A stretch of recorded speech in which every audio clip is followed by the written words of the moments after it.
আসসালামু আলাইকুম। সকলকে আমার চ্যানেলে স্বাগতম।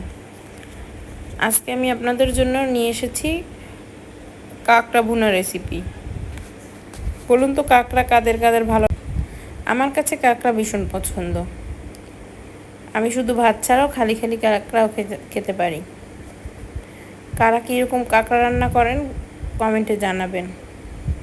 আমি প্রথমে পেঁয়াজগুলো তেলে ভেজে নিচ্ছি। পেঁয়াজগুলো তেলে ভাজার পরে আমি কিছুটা বাটা পেঁয়াজ দিয়ে দিচ্ছি।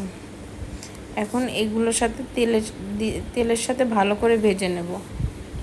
যখন দেখবেন পেঁয়াজগুলো লাল লাল হয়ে এসেছে, এই পর্যায়ে দিয়ে দেবেন হলুদ, মরিচের গুঁড়া, জিরা ধনিয়ার গুঁড়া। তারপর মশলাগুলোকে ভালোভাবে তেলের সাথে ভেজে নেবেন। যখন দেখবেন যে মশলাগুলো ভাজা ভাজা হয়ে গেছে, তখন মশলার ভিতরে কিছুটা পরিমাণ মতো অল্প পরিমাণে পানি দিবে, যাতে মশলাগুলো কষে যায়। মশলাগুলো কষানো হলে পর যখন দেখবেন তেল ছেড়ে এসেছে, এই পর্যায়ে আমি দিয়ে দেব কাঁকড়াগুলো আগে আমি হলুদ আর লবণ দিয়ে তেলে ভেজে নিয়েছি। এখন কাঁকড়াগুলো মশলার সাথে মিশিয়ে নিচ্ছি। মশলার সাথে মিশাবো ভালো করে।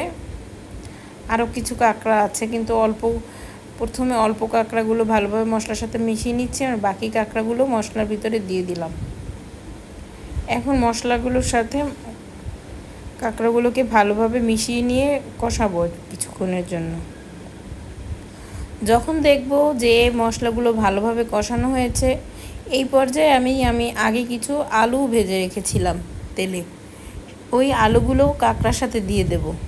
সবাই হয়তো শুধু কাঁকড়া খেয়েছেন, কখন আলু দিয়ে খাননি। যারা আলু পছন্দ করেন তারা এভাবে আলু দিয়ে খেয়ে দেখতে পারেন।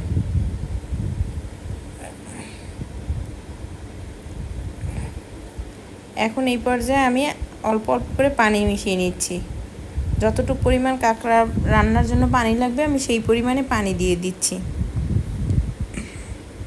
এখনও সব কাঁকড়া পানির সাথে, কিছু কাঁকড়া উপরের দিকে ভেসে আছে, এর জন্য আরও কিছু পানি দিয়ে দেব। এরপর পানি দেওয়া হলে আমার নিজের ঘরে বানানো একটা মশলা আছে, সেই মশলাটা আমি এই পানির উপরে দিয়ে দিচ্ছি।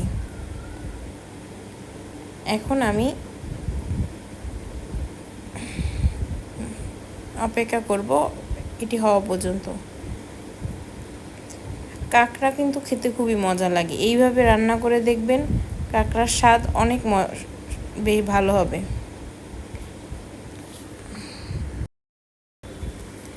এখন আমরা কাঁকড়াটা হওয়া পর্যন্ত অপেক্ষা করব। যে যতটুকু পরিমাণ ঝোল খেতে চান এই পর্যায়ে রাখবেন। আসসালামু আলাইকুম।